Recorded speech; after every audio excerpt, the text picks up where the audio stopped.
Alors, il n'est pas présent, cet ailier droit, Gleb Pugachev, qui répond aux exigences, le 6 pieds 3. Écoute, je suis très content parce que moi, c'est un joueur que j'avais ciblé. Il a toujours des coups de cœur là, lorsque tu visionnes pour le repêchage. Et lui, c'en est un qui est arrivé plutôt tard sur mon radar. Mais vous le voyez, là, on parle d'un gars de 6 pieds 3. Quand même assez habile. Il n'a pas la finition nécessairement. Là. Évidemment, on vous présente ses meilleures séquences, mais regardez la façon qu'il est capable de patiner. L'explosion. Il a déjà un gabarit pro.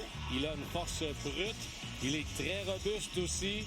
Et son patin est parfait. Donc, on va prendre le temps de le développer. Il est sous contrat en Russie jusqu'à la fin 2027, la fin de la saison 2027-2028. C'est le prototype parfait de l'allié de puissance, doté d'un plancher très sécuritaire pour faire la Ligue nationale de hockey. Ça veut dire que moi, je crois qu'il va jouer des matchs et que c'est assuré pour le Canadien de Montréal. Et là, vous voyez la réaction. Oui, alors qu'on voit à l'interne chez le Canadien, on applaudit, on semble très satisfait de notre choix. On s'est avancé de 2 rangs pour ajouter ce gars-là. Faut pas l'oublier quand même, on le voulait. Et ce qu'il y a d'intéressant, c'est que là, on peut se projeter un peu dans le futur. On s'amuse, on parle de sport, là, mais Florian Jacquet est un gars à l'interne qui a cet aspect-là, robustesse en attaque, qui est projeté pour disputer des matchs à Montréal.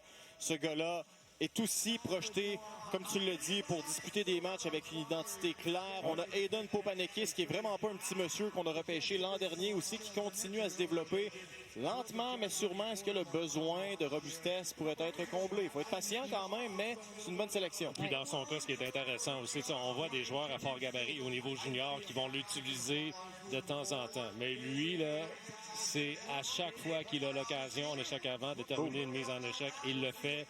Des mises en échec dévastatrices. La façon qu'il lutte pour les rondelles, il ressort tout le temps avec la rondelle sur la palette des coins de patinoire.